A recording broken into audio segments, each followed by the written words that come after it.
అందరికీ నమస్కారం. ఈరోజు నేను ఒక కొత్త యూట్యూబ్ ఛానల్‌ని ప్రత్యేకంగా ఎవరైతే కాంపిటీటివ్ ఎగ్జామ్స్ ముఖ్యంగా గ్రూప్స్ కానివ్వండి, రైల్వే ఎగ్జామ్స్ కానివ్వండి,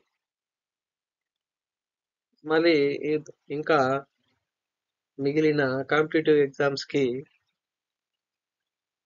ప్రిపేర్ అయ్యే వాళ్ళకి ప్రయోజనకరంగా ఉంటుందని, అలాగే నేను ఈ యూట్యూబ్ ఛానల్‌లో భారత ఆర్థిక వ్యవస్థ, ఇండియన్ ఎకానమీ, ఏపీ ఎకానమీ, అలాగే ఇండియన్ పాలిటీ అవి కూడా వీటన్నిటిపైన కూడా ఒక యూట్యూబ్ ఛానల్ ద్వారా నాకు తెలిసినటువంటి విషయాలు, నేను తెలుసుకున్నటువంటి విషయాలు మీకు వీడియోల ద్వారా అందించడం కోసం చిన్న ప్రయత్నం చేస్తున్నాను. దీన్ని మీరు ఆదరిస్తారని కోరుకుంటున్నాను. ఇందులో ఏంటంటే ఒక పాఠం లాగా చెప్పుకుంటూ వెళ్తే ఒక సబ్జెక్ట్ని ఎత్తుకొని ఫస్ట్ యూనిట్, సెకండ్ యూనిట్ ఇలా చెప్పుకుంటూ పోవాలంటే ఒక క్లాస్ చెప్పినట్టు ఉంటుందని ఆలోచించి ఇప్పుడు ఉన్నటువంటి కాంపిటేటివ్ ఎగ్జామ్స్కి ఎక్కువగా కరెంట్ అఫైర్స్ను బేస్ చేసుకొని ఇప్పుడు ప్రస్తుతం సమాజంలో ఏం జరుగుతుందో దాన్ని అన్వయించి ప్రశ్నలు అప్లికేషన్ ఓరియంటెడ్లో ఇస్తున్నాడు ఎగ్జామ్స్లో. మనము డైరెక్ట్ బిట్స్ అనేది ప్రస్తుత కాలంలో, ప్రస్తుతం ఉన్న కాంపిటేటివ్ ఫీల్డ్లో ఆశించడం అనేది ఎక్కడో 10% జరగచ్చు కానీ 90% అలాంటి క్వశ్చన్లకు ఇప్పుడు ఎక్కడ కూడా ఇవ్వడం లేదు. దాన్ని అనుసరించి ప్రస్తుతం పేపర్లలో వస్తున్న న్యూస్ పేపర్స్లో కానీ, ఆర్టికల్స్లో కానీ దాన్ని అనుసరించి కొన్ని టాపిక్స్ నేనే ఎంచుకొని ప్రత్యేకంగా వీటిని ఈ వీడియోని రూపొందిస్తాను. మొట్టమొదటిగా ఈ మధ్య కాలంలో నేను న్యూస్ పేపర్లో చూసినటువంటి ముఖ్యమైన అంశం ఏంటంటే మన 2025-26 బడ్జెట్లో ఎక్కువగా గిగ్ ఆర్థిక వ్యవస్థ గురించి ప్రస్తావన, అలాగే ఈ మధ్య కాలంలో న్యూస్ పేపర్స్లలో కానీ ప్రపంచ ఆర్థిక వ్యవస్థలో కూడా గిగ్ ఎకానమీ యొక్క ప్రాముఖ్యత పెరుగుతూ వెళ్తోంది. కాబట్టి ఈ టాపిక్ గురించి కొత్త టాపిక్ కాబట్టి కొంచెం ఈ టాపిక్తో మొదలు పెడదామని అనుకుంటున్నాను.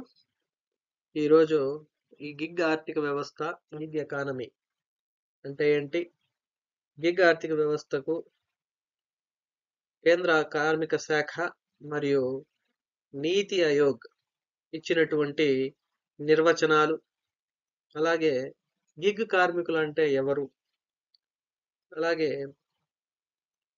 గిగ్ వర్కర్స్ కు సంబంధించి కేంద్ర ఆర్థిక మంత్రి 2025-26లో ఎటువంటి ప్రస్తావనలు చేశారు, వాళ్ళకి ప్రత్యేకంగా ఈ శ్రామ్ కార్డులు జారీ చేయమని, పిఎం జన ఆరోగ్య యోజన పథకాల కింద కూడా వాళ్ళని తీసుకురావాలని నిర్ణయించడం జరిగింది. అసలు ఈ శ్రామ్ పోర్టల్ అంటే ఏంటి, పిఎం జన ఆరోగ్య యోజన పథకం గురించి కూడా ఈ వీడియోలో తెలుసుకుందాం. ముందుగా గిగ్ ఆర్థిక వ్యవస్థ.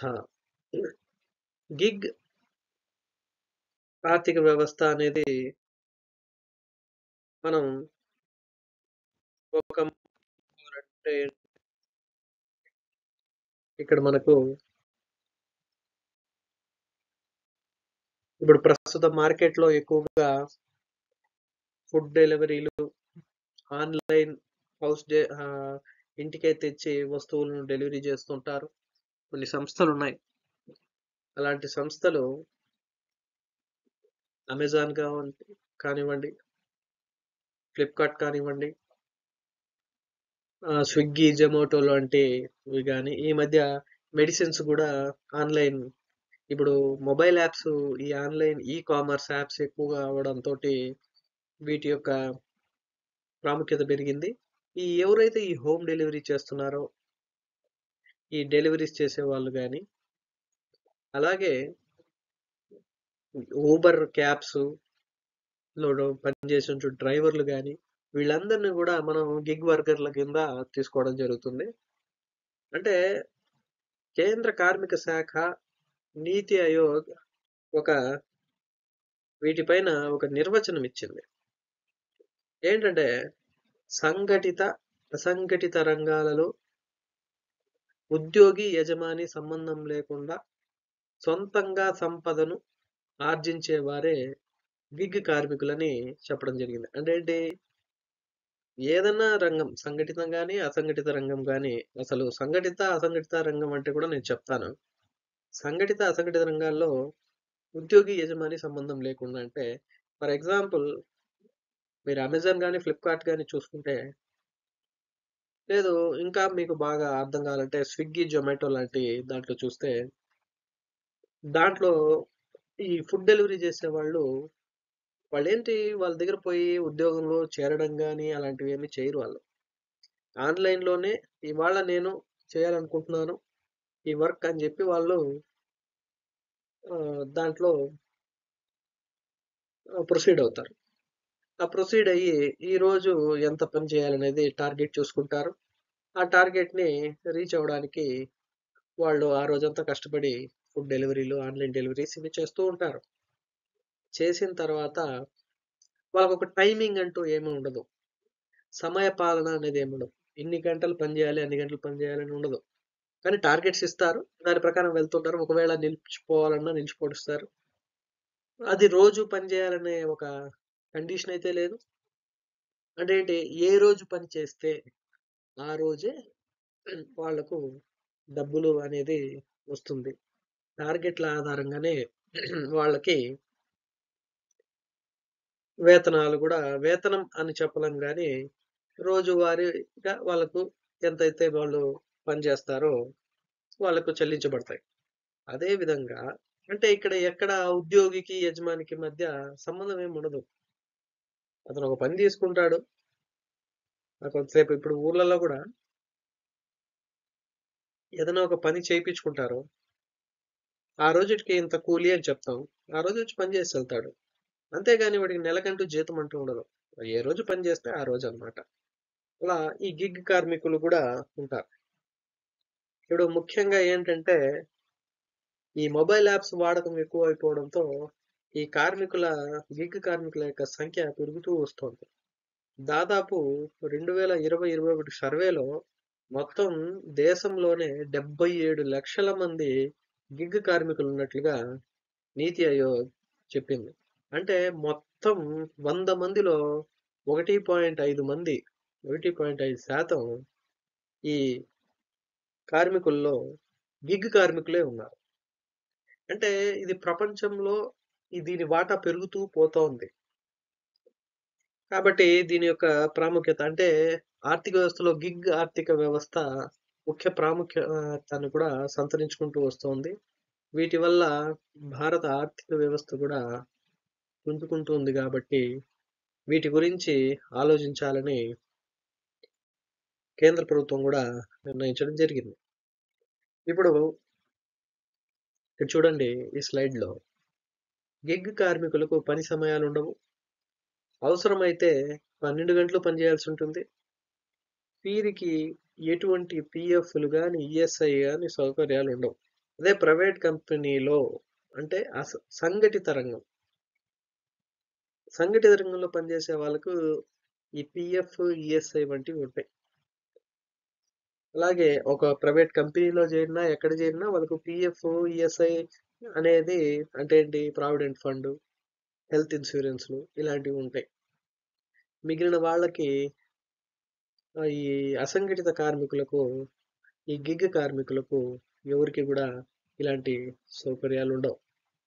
అయితే ఈ గిగ్ కార్మికులకు సామాజిక భద్రతను కల్పిస్తా ఉండేది ప్రస్తుతం 2 రాష్ట్రాల్లో వాళ్ళకంటూ వాళ్ళను గుర్తించి వాళ్ళ యొక్క ప్రాముఖ్యతను, వాళ్ళు పడే కష్టాలను చూసి రాజస్థాన్, కర్ణాటక రాష్ట్రాలు మాత్రం ప్రస్తుతం వాళ్ళకి సామాజిక భద్రత కల్పిస్తా ఉంది. అలాగే డిజిటల్ ఎకానమీకి ఎంతగానో దోహదపడుతూ వినియోగదారులకు ఆహార పదార్థాలు, ఔషధాలు, వస్తువులు డెలివరీ చేసేవారు మరియు రవాణా సేవలు అందించు వారి సమస్యలను గుర్తించి 2025-26 బడ్జెట్లో 1,00,00,000 గిగ్ కార్మికులకు ఈ శ్రామ్ పోర్టల్ ద్వారా రిజిస్ట్రేషన్ చేయించి ఈ శ్రామ్ కార్డులు జారీ చేయాలని నిర్ణయించడం జరిగింది. అలాగే వీరి ఆరోగ్య భద్రతకు PMJAY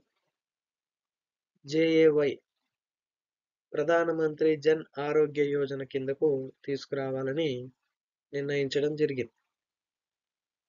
అలాగే సంఘటిత కార్మికుల్లో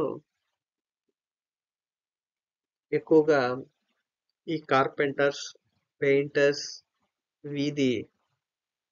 వీధుల్లో చిన్న చిన్న వ్యాపారాలు చేసుకునే వాళ్ళు కావచ్చు, ఇంకా టైలరింగ్ ఇలాంటివి ఉంటాయి.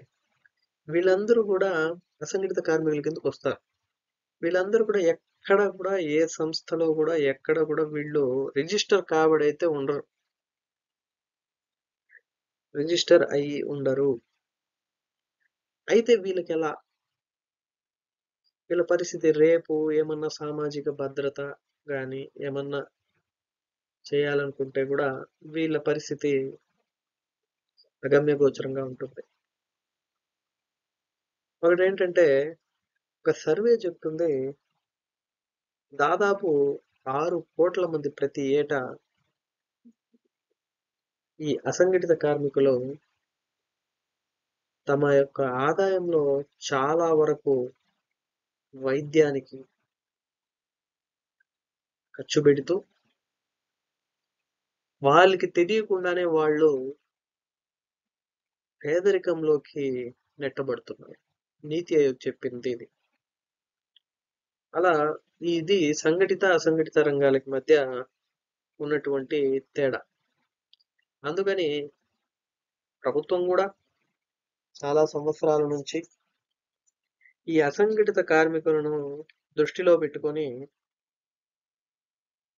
మనకు కొన్ని పథకాలు కూడా వాళ్ళకు ఇస్తూ రావడం జరిగింది.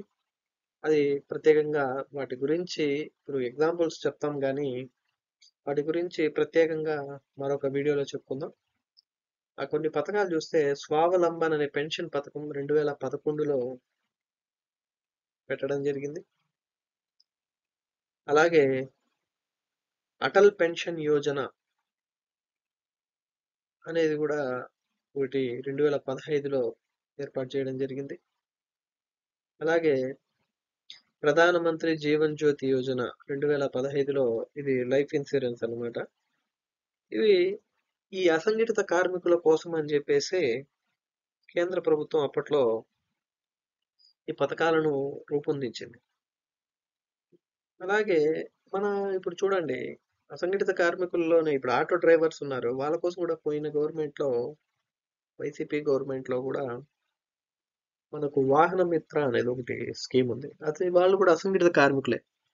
వారి యొక్క ఆర్థిక పరిస్థితులు మెరుగుపరచడానికి ఆ స్కీమ్ని కూడా తీసుకురావడం జరిగింది. వాటిని కూడా ఎగ్జాంపుల్గా తీసుకోవచ్చు. ఇప్పుడు ఏంటంటే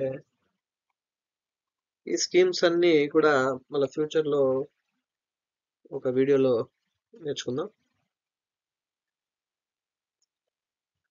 అలాగే ప్రస్తుతం ఈ శ్రామ్ పోర్టల్ గురించి చూస్తాం. ఈ శ్రామ్ పోర్టల్ అనేది 2021వ సంవత్సరంలో ఆగస్టు 26వ తేదీన కేంద్ర కార్మిక శాఖ ఈ శ్రామ్ పోర్టల్ను ప్రారంభించింది. ఈ శ్రామ్ పోర్టల్ యొక్క ప్రారంభించడానికి ముఖ్య కారణం ఏంటంటే, ఈ నిర్మాణ కూలీలు, కార్మికులు, వలస కార్మికులు, గిగ్ ఇప్పుడు మనం చెప్పుకున్నటువంటి గిగ్ కార్మికులు, ప్లాట్ఫామ్ వ్యాపారులు, గృహ కార్మికులు, వ్యవసాయ కార్మికులు. వ్యవసాయ కార్మికులు కూడా అసంఘటిత రంగంకే వస్తారు.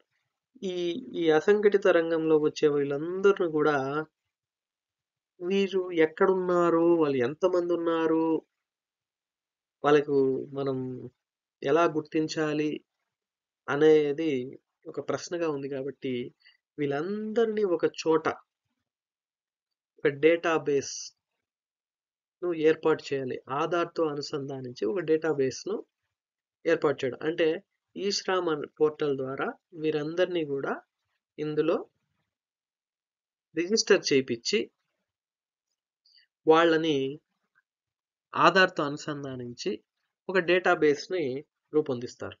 ఆ డేటాబేస్ అనేది ఫ్యూచర్లో ఎటువంటి స్కీమ్స్ కైనా సామాజిక భద్రత స్కీములకు అమలు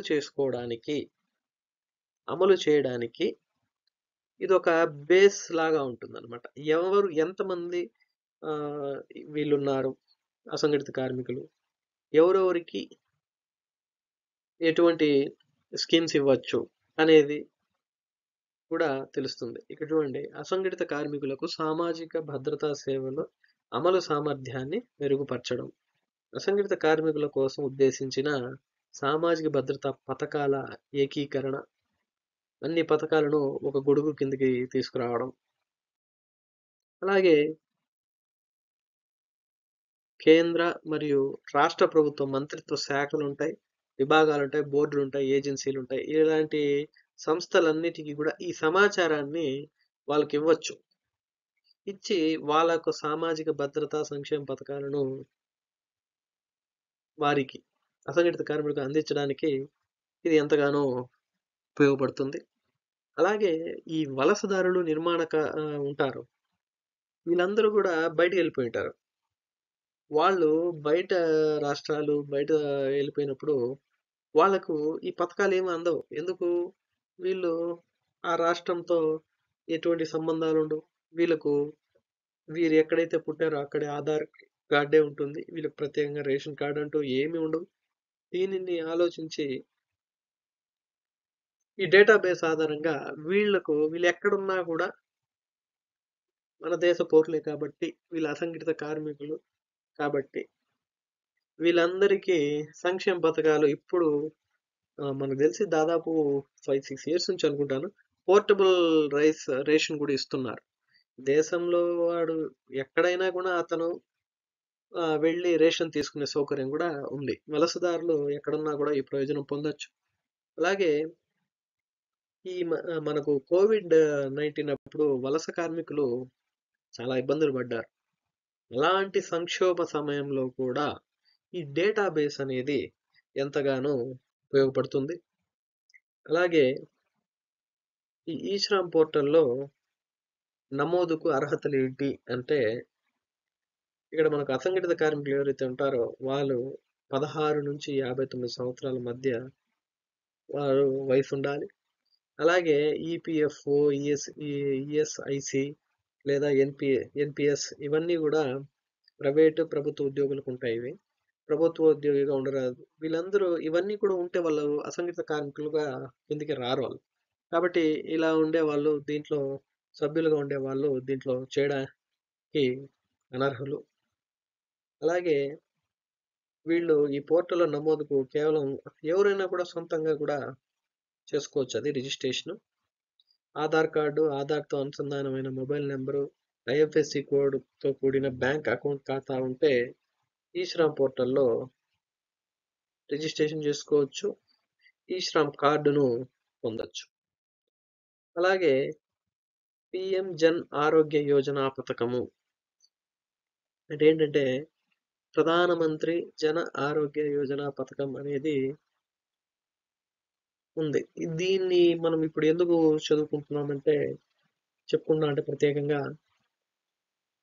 ఈ గిగ్ కార్మికులకు 2025-26 ఆర్థిక సంవత్సరంలో బడ్జెట్లో ఈ గిగ్ కార్మికులకు ఈ 2 పథకాలు వర్తింపజేస్తున్నారని చెప్పారు. కాబట్టి పిఎం జన్ ఆరోగ్య యోజన గురించి కూడా ఇక్కడ నేర్చుకోవాల్సిన అవసరం ఉంది.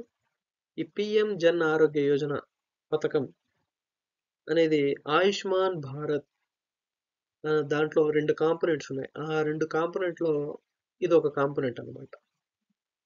ఇది ముందు ఇది తెలుసుకోవాలంటే ముందు మనకు ఆయుష్మాన్ భారత్ అంటే ఏంటో కూడా తెలియాలి కదా. దానికోసం చూస్తే ఆయుష్మాన్ భారత్ అనేది నేషనల్ హెల్త్ పాలసీ, జాతీయ వైద్య విధానం, ఆరోగ్య విధానం 2017 అది సూచనల మేరకు యూనివర్సల్ హెల్త్ కవరేజ్ అనే లక్ష్యాన్ని సాధించడం కొరకు మరియు సుస్థిరాభివృద్ధి లక్ష్యాలలోని ఒక ఉద్దేశం లీవ్ నో వన్ బిహైండ్, ఎవరిని వదిలిపెట్టకూడదు. ఆ లక్ష్యాన్ని సాధించడానికి ఆయుష్మాన్ భారత్ ను ప్రకటించడం జరిగింది. అంటే ఏంటి? యూనివర్సల్ హెల్త్ కవరేజ్ అంటే ప్రతి ఒక్కరికి ఆరోగ్య అనేది అందాలి, ఆరోగ్య సేవలు అనేది అందాలి అనేది ఒక లక్ష్యం. అలాగే మనం ఎక్కువగా సుస్థిరాభివృద్ధి అనేది వింటూ ఉంటాం. దాని గురించి కూడా ఒకరోజు ఒక టాపిక్ లో వీడియో చేస్తాం. అది కూడా ఎందుకంటే మనకు దాదాపు 2035 వరకు అనుకుంటాను సుస్థిరాభివృద్ధి లక్ష్యాలు. అది ఇంకా మీకు ఎప్పుడు వెళ్తున్నా ఇంకా ఆ కాంపిటేటివ్ ఎగ్జామ్స్ లో దీనిపైన క్వశ్చన్ లేకుండా ఉండదు. ఈ సుస్థిరాభివృద్ధి లక్ష్యంలో ఒక ముఖ్యమైన ఉద్దేశం ఉంటుంది. Leave no one behind. Leave no one behind అంటే ఏంటంటే ఎవరిని వదిలిపెట్టకూడదు. అంటే అట్టడుగున్న వాళ్ళని కూడా తీసుకొచ్చి వాళ్ళను ఈ లక్ష్యాలను సాధించి ఆ ఫలాలను వాళ్ళకి అందించాలనేది ఒక సుస్థిరాభివృద్ధంలో లక్ష్యాలలో ఒకటి ముఖ్యమైనది. దాన్ని సాధించాలని ఆయుష్మాన్ భారత్ ను మన భారత ప్రభుత్వం ఈ ఆయుష్మాన్ భారత్ ను ప్రకటించారు. ఆయుష్మాన్ భారత్ లో ఏంటంటే ప్రాథమిక, ద్వితీయ, తృతీయ స్థాయిలలో ఆరోగ్య సంరక్షణ విధానంను సమగ్రంగా అమలుపరచడం. అంటే ఏంటంటే ప్రైమరీ, సెకండరీ, టెరిటరీ స్టేజెస్ ఉంటాయి. ప్రైమరీ హెల్త్ సెంటర్స్ ఉన్నాయి. ఇంకా ద్వితీయ, తృతీయ అంటే మనకు టౌన్లలో కమ్యూనిటీ హెల్త్ సెంటర్స్ ఉంటాయి. టౌన్లలో పెద్ద పెద్ద ఇప్పుడు ఏరియా హాస్పిటల్స్ అని పెద్ద హాస్పిటల్స్ ఉంటాయి. ఆ స్థాయిలలో కూడా ఆరోగ్య సంరక్షణ విధానాన్ని సమగ్రంగా పూర్తి స్థాయిలో అందరికి కూడా అమలు చేయాలి. అందరూ కూడా ఇక్కడ చూడండి, covering prevention, promotion, ambulatory care. అంటే ఏంటి? కవరింగ్ ప్రివెన్షన్ అంటే ప్రతి ఒక్కరికి కూడా ఈ అనారోగ్య బారిన పడకుండా ముందుగానే వారిని సన్నద్ధం చేయడం కావచ్చు. అలాంటి ప్రమోషన్ అంటే ప్రోత్సాహం. ప్రోత్సాహం అంటే వాళ్ళను అనారోగ్యానికి కారణమయ్యేటువంటి కొన్ని దురలవాట్లు ఉంటాయి. దాన్ని మాన్పించి మంచి అలవాట్లను పెంపొందించడానికి వాళ్ళకి ప్రోత్సాహం జనాలకు అందించాలని. అలాగే అంబులేటరీ కేర్ అంటే అంబులెన్స్ సౌకర్యాలు ఇలాంటివి కూడా అందించాలనేది లక్ష్యం అన్నమాట. ఆయుష్మాన్ భారత్ లో 2 కాంపోనెంట్స్ ఉన్నాయని ఇంతకు ముందు కూడా చెప్పాను. అందులో 2 కాంపోనెంట్లు, ఫస్ట్‌ది హెల్త్ అండ్ వెల్నెస్ సెంటర్స్ అంటే రెండవది ప్రధానమంత్రి జన ఆరోగ్య యోజన PMJAY. ఇక్కడ ఈ 2 అంశాలను మనం చూద్దాము. అలాగే ఇక్కడ జన్ ఆరోగ్య యోజన చిన్న డిఫరెన్స్ ఏంటంటే అక్కడ ద్వితీయ, తృతీయ శ్రేణి ఆ స్థాయి వైద్య సేవలు అంటే మన వాడుక భాషలో చెప్పాలంటే పెద్ద ఆసుపత్రులు. ఇప్పుడు టౌన్లలో అక్కడ మళ్ళీ లేకపోతే మండలాల్లో కూడా కొన్ని చోట్ల కమ్యూనిటీ హెల్త్ సెంటర్స్ అని అలాంటివి ఉంటాయి కదా. అలాంటి వైద్య సేవలను ఆ పథకం ద్వారా అందిస్తూ ఉంటారు. అయితే పూర్తిగా జన్ ఆరోగ్య యోజన గురించి నెక్స్ట్ టాపిక్ లో చూస్తాము. ఇప్పుడు ఇక్కడ ఏంటంటే హెల్త్ అండ్ వెల్నెస్ సెంటర్లో ముఖ్యంగా ఈ ప్రైమరీ స్టేజ్ లో ఇప్పుడు విలేజెస్ లో ఎక్కువగా వ్యాధులు వస్తూ ఉంటాయి, జ్వరాలు వస్తూ ఉంటాయి. అలాగే కొన్ని సంక్రమిత వ్యాధులు కూడా వస్తూ ఉంటాయి. అలాంటి వ్యాధులు రాకుండా అలాగే ఈ ముఖ్యంగా ఇక్కడ మెటర్నిటీ సేవలు కూడా ఈ ప్రైమరీ హెల్త్ సెంటర్స్ లో, హెల్త్ అండ్ వెల్నెస్ సెంటర్స్ లో జరుగుతూ ఉంటాయి. పిల్లల యొక్క ఎదుగుదల, పోషకాహార లోపాలు ఏమన్నా ఉన్నా దాన్ని ఇక్కడ ఆ లోపాలను పరిష్కరించి చేయడం జరుగుతుంది. అలాగే దాని తర్వాత ఇంకా ఇది హెల్త్ అండ్ వెల్నెస్ సెంటర్ గురించి అండి. నెక్స్ట్ ప్రధానమంత్రి జన్ ఆరోగ్య యోజన. దీన్ని ఆయుష్మాన్ భారత్ ప్రధానమంత్రి జన్ ఆరోగ్య యోజన అని కూడా అంటారు. 2018వ సంవత్సరం ఫిబ్రవరి 23వ తేదీన జార్ఖండ్ రాజధాని రాంచీలో పిఎం నరేంద్ర మోడీ గారు ఈ పథకాన్ని ప్రారంభించారు. మొదట్లో ఈ పథకాన్ని ఎన్హెచ్పిఎస్ నేషనల్ హెల్త్ ప్రొటెక్షన్ స్కీమ్ గా పిలిచేవారు. ఈ స్కీమ్ ఏంటంటే ప్రపంచంలోనే అతిపెద్ద ఆరోగ్య హామీ పథకము, అష్యూరెన్స్ ఇస్తుంది అనమాట. ప్రపంచంలోనే ఎందుకు ఇది అతిపెద్ద ఆరోగ్య హామీ పథకం అని ఎందుకు అంటామంటే దాదాపు మన భారతదేశంలోని 12 కోట్ల కుటుంబాలు అంటే 55 కోట్ల మంది జనాభా, అది మన దేశ జనాభాలో దాదాపు 40% మంది ఉంటారు. వాళ్ళందరినీ కూడా ఈ పథకంలో అర్హులుగా గుర్తించడం జరిగింది. ఈ అర్హులను గుర్తించడానికి వీళ్ళు తీసుకున్నటువంటి సోర్స్ ఏదైతే ఉందో ఏంటి ఇది అడగచ్చు ఎగ్జామ్స్ లో. ఏ సోర్స్ ద్వారా ఇచ్చారు అని చెప్పి అడగచ్చు. 2011 సెన్సస్ అని అడగచ్చు, 2011 సోషియో ఎకనామిక్ క్యాస్ట్ సర్వే అని అడగచ్చు. ఇలా అడిగే అవకాశం ఉంది. అయితే ఈ పథకం లబ్ధిదారుల్ని దేని ఆధారంగా గుర్తించారంటే సోషియో ఎకనామిక్ క్యాస్ట్ సర్వే 2011 ఆధారంగా గుర్తించడం జరిగింది. అయితే ఈ సర్వే గ్రామాల్లో, పట్టణాల్లో కూడా జరిగింది. ఈ పథకం గ్రామ, పట్టణ జనాభాలో ఉన్న ప్రజలకి అందరికీ ఈ సోషియో ఎకనామిక్ క్యాస్ట్ సర్వే కింద వచ్చిన వాళ్ళందరికీ కూడా వర్తింపజేశారు. అలాగే ఈ పథకంలో 2008లో అప్పుడు ఉన్నటువంటి యూపీఏ ప్రభుత్వం ప్రవేశపెట్టిన ఒక పథకం రాష్ట్రీయ స్వాస్థ్య బీమా యోజన అనే పథకాన్ని ఈ పథకంలో విలీనం చేయడం జరిగింది. అయితే దీంట్లో ఒక చిన్న అడ్వాంటేజ్ ఏంటంటే అర్హులైన ఎవరైనా కూడా వీరు దేశంలోని ఏ ఆసుపత్రి అయినా కూడా అంటే వాళ్ళు ఎక్కడికైనా వెళ్ళి ద్వితీయ, తృతీయ స్థాయి ప్రభుత్వమే కానీ ప్రైవేట్ అయినా కానీ అక్కడ వాళ్ళు ఆసుపత్రుల్లో నగదు రహితంగా వాళ్ళకు కార్డ్స్ ఇస్తారండి. ప్రధానమంత్రి జన ఆరోగ్య యోజన కార్డులు కూడా ఉంటాయి. దాన్ని తీసుకెళ్ళినా కూడా నగదు రహితంగా వాళ్ళు వైద్య సేవలను ఉచితంగా పొందవచ్చు. అప్పుడేగా మనం మొదట్లో కూడా చెప్పుకున్నాం, ఇది ఎంత ప్రయోజనకరం అంటే ప్రతి సంవత్సరం 6 కోట్ల మంది భారతీయులు తమ ఆదాయంలో ఎక్కువ భాగం వైద్య ఖర్చులకే పెడుతూ తమకు తాము తెలియకుండానే వైద్య పేదరికంలో నెట్టబడుతూ ఉన్నారు. కాబట్టి వీళ్ళందరికీ ఈ పథకం ఎంతో ప్రయోజనకరంగా ఉంటుంది. ఈ పథకంలో ఒక ముఖ్య ఇదేంటంటే హాస్పిటల్లో ఒక వ్యాధి సోకిన వ్యక్తి ఒక హాస్పిటల్లో చేరక ముందు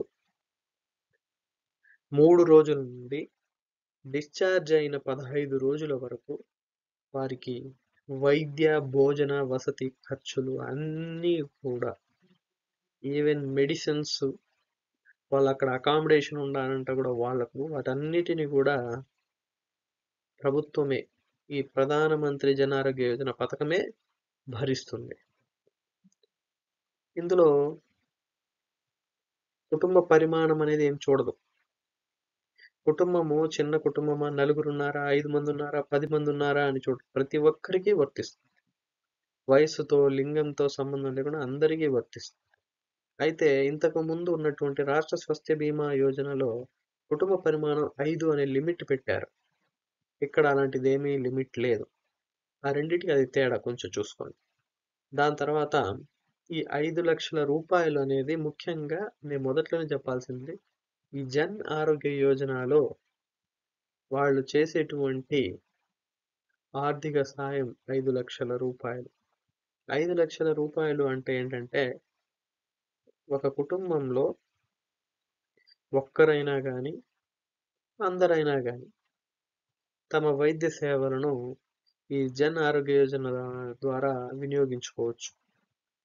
ఈ 5,00,000 రూపాయలు ఒకరికే వర్తిస్తుందనేది ఏం లేదు. 5,00,000 రూపాయలు ఒక కుటుంబం మొత్తం గూడా ఈ స్కీమ్ కింద వైద్య సేవలు అందించుకోవచ్చు.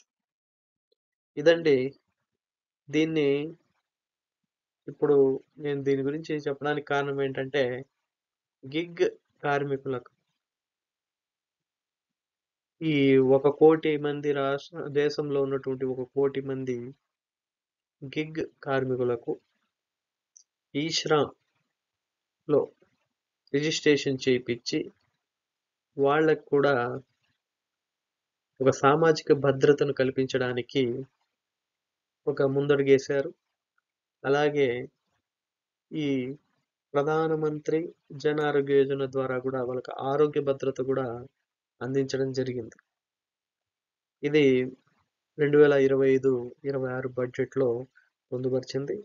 ఇవాల్టి వరకు నేను చెప్పినటువంటి ఈ వీడియో మీకందరికీ అర్థమైందని అనుకుంటున్నాను. ఇది నా మొదటి వీడియో.